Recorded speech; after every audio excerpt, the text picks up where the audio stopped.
പ്രശസ്ത നടൻ വേദിയിൽ കുഴഞ്ഞു വീണ് അന്തരിച്ചു. അപ്രതീക്ഷിത വേർപാട് വലിയ ഞെട്ടലാണ് സൃഷ്ടിച്ചിരിക്കുന്നത്.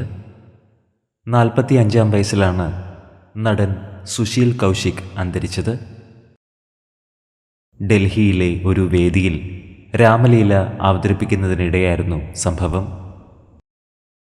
സുശീൽ കൗശിക് ശ്രീരാമനായാണ് വേഷമിട്ടത്. അഭിനയിച്ചുകൊണ്ടിരിക്കെ ഇദ്ദേഹത്തിന് നെഞ്ചുവേദന അനുഭവപ്പെട്ടു.